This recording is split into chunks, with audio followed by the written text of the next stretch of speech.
Hi, everybody. Kevin Lonnquist, publisher of Sikkim Sports, and we're joined by the newest quarterback commit of the Baylor football program for the 2021 team, and Alvin Shadow Creek's Kyron Drones. And Kyron, first of all, congratulations to you. This was kind of an express relationship that you kind of got started with Baylor. Offered on April 20th, commit to Baylor on the 29th. So this was a fast and furious basic 10 days for you. So kind of take me through the whirlwind beyond what you and I talked about late last week. I've been talking to Coach Juice and Coach Bryant 2 weeks before they offered me, and then when Coach Fedora, he explained how he recruits, and usually he don't offer people he don't see in person. And then he offered me because my quarterback coach and me kept sending him videos. So I appreciated him offering me and flipping how he recruits. So I really like that about him. And then I started talking to Coach Aranda, and then he really liked me, kept telling me I'm his dude. And then Monday night, that's when I really committed. I told Coach Fedora I committed. I just announced it yesterday. But I told him Monday after I talked to my people we sat down, and it was either Auburn or Baylor, and they talked to me, and they asked me a question saying, would I be okay with playing a game and then not being able to come? And then I wasn't okay with that, and so I just decided I wanted to stay home. Yeah, I was going to say, because, you had a lot of offers field your way, over 20, I think it was. And I think a lot of people felt like, Auburn was the leader for you, and you just explained the differentiator between Baylor and Auburn. But what else do you think it was that helped Baylor overcome Auburn in this recruitment to get you on board with the program? The way Baylor came at me after they offered, they did not stop talking to me. They were really interested, kept saying how I'm their number one dude and how they really wanted me. After Auburn, they were on me for a while, and then they kind of died down, just talked to me from here and there, but not quite like how Baylor did. So let's talk a little bit about as far as your development as a quarterback. I mean, a sophomore, you learned under a senior that year. And then I want you to take me through, learning through him and, of course, working with Coach Butler and the offensive coordinator there, how you learned to play that position and what it took to get a team not only deep into the playoffs, but obviously 16-0 and win a state championship. What did you learn from those guys in developing as a quarterback? Coach Butler, he just explained to me that I got to learn from Jamarian, because I transferred to Shadow Creek like the end of my freshman year, and Jamarian had been there since Shadow Creek opened. So I had to learn from him, and I just learned what he did great and what he didn't do so great, and I had to combine that into myself. And how he led the team to the state championship, but we ended up losing that year. And I knew what it took to go back to 16-0, and that's all I had to do was get the team under my wing, have them feel like I'm their dude. I'm gonna put the team on my back, and then go 16-0, win a ring. Have you, learning to play the position mentally? Had you kind of how you had to keep it one play at a time, where you had to make sure that things weren't, if it was a great play, if it was a really bad play, that you had to keep the same mentality. Was that a difficult thing to do? Was it easier than you thought? What was it in your mind, how to deal with that? Growing up, that's just always how I've been. I never got too excited or too down on myself. I always stayed calm through any situation. And knowing any other quarterback, the way I played in the state championship, the first half wasn't a great half at all. And most quarterbacks would have went down on themselves or took themselves out the game mentally, and then they wouldn't have progressed and overcome what they did like I did. So it was just really easy for me. What kind of adjustments do you remember making, just mentally, or just looking at, just talking to the coaches about what you had to do to just play better in the second half of that game against Denton Ryan?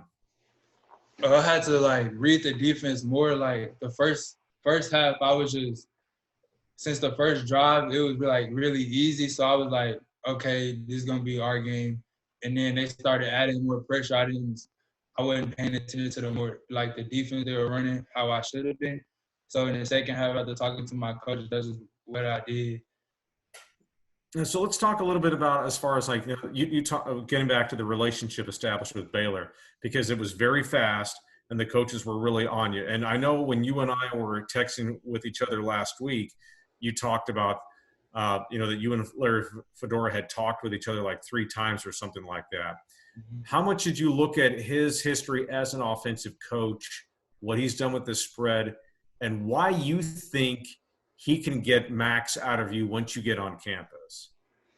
Uh, he basically explained everything, his whole coaching experience to my parents, and they really liked it, and I really did too. And before that, I didn't know like he was one of the creators of running the spread offense. He was like one of the first people to do it, and I feel like since my school we run spread and RPO offense, and that's what Baylor does now. So I feel like it's just an easy transition for me, and I'm gonna be successful with it. Sure. What else do you think it was, for you, Kyron, that you really felt like was a bit? Did you want to make this decision now? Were you thinking, man, I can probably take this, I can make this decision in the summertime, or how did this all what was kind of your thinking before everything went down on Wednesday? My thinking, I didn't plan on committing. I was gonna commit on my birthday, July 24th. That's how long I was gonna wait. But then I heard, because I thought maybe this will blow over and then they'll let us get back to looking at campuses. But then after hearing that we might not be able to go to a campus till September, I was just like, I have to make a decision now because more quarterbacks started committing and I had to secure a spot. And then Baylor, I already have a receiver going to Baylor, so I know him. Seth Jones, yep. Mm-hmm. Yeah, I know him. And then my dad knows coaches at Baylor personally. So therefore, I was like, yeah, Baylor's a good fit for me. I want to talk to you a little bit about the game because you came up to watch them play Iowa State last fall, and I want to know if you had how much you were watching Charlie Brewer, the way he was playing that game, because that was such a weird game because they got off to the 20-0 start and then they gave it all back in the fourth quarter and fell behind 21-20 before Charlie led them down. And then they kicked the field goal in the final seconds to win 23-21. But I'm curious if you paid attention to the way Charlie Brewer played the game or just played the position, and more importantly, how he drove his team down to put him in a position so that they could win the game on the field goal. What did you watch of Charlie, and what do you remember from that, if anything? Charlie played a really good game, starting out fast, and then you could tell how he's the leader of the team, how everybody looks up to him. And him being able to drive down in late game situation to get their team in a position to win, that was everything, because that's like all the team looks for is to win.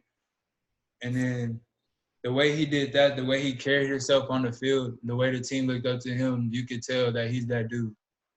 Is that something that maybe you are that you hope it obviously worked out for you during the state championship run, but do you kind of appreciate watching somebody like him leading a team in a situation like that because it gives you appreciation, excuse me, what it takes to do that at the next level? Yeah, you always think it's like to watch older people do it to make sure that you're not the only one. So just watching older quarterbacks at the next level where you want to be at is like a good thing to watch. Let's talk a little bit about as far as expectations, things that you're working on right now. Obviously, we can worry about this team having a season whenever that decision is made. But for you personally, I know when I've been talking with you, you said you've been working on going through workouts and so forth. What's been kind of your focus in these workouts, and what do you want to try and get more complete in your game about right now? It's mostly working on me getting stronger, and then it's mainly speed to get faster, and then working on my accuracy more because everybody can get more accurate. And I feel like I kind of lacked in that this year. So therefore, I'm working on accuracy and mainly speed. Okay.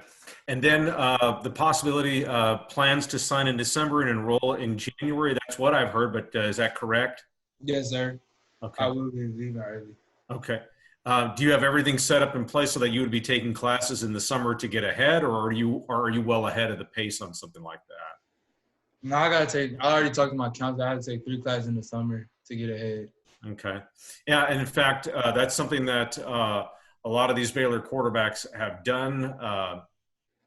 Jacob Zeno did that. Charlie Brewer did that, and a lot of quarterbacks are doing that now. So, is that something that was you felt like? When did you make that decision? Was that something you thought about doing last year? Was it something you thought about doing in January when you're starting to get all these offers, or when did you kind of come to that decision on When I started getting all these offers, I was thinking to myself, like, I'm a quarterback. I got to go to the school, learn the whole offense, and knowing that's going to be a lot because it's not just like how high school is. It's not just the same plays and they add a little by little.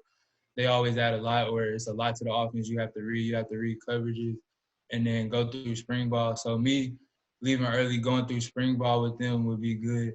And then my recruiting, most coaches would tell me that leaving early is the best situation for me as a quarterback. So after I talked to my parents and my counselor about it, I feel like that was a good decision for me. that? All right. He's a dual threat quarterback. Kyron drones. Do they kind of use your name as kind of like the drones that are kind of floating around the airspace? Do you kind of get ribbed about that, or how does that go down? Sometimes people try to tease me about that, but I don't get no worry about it. Okay, good, man. Well, listen, what does it mean for you to have this behind you and to just focus on football now that you know where you're going to be playing college football? What does this mean to you?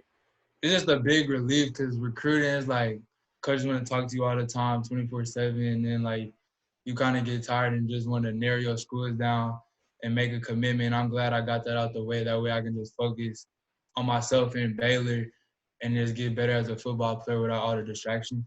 Okay. Well, Kyron, listen, we really appreciate you hopping on with us to talk about this decision to commit to Baylor.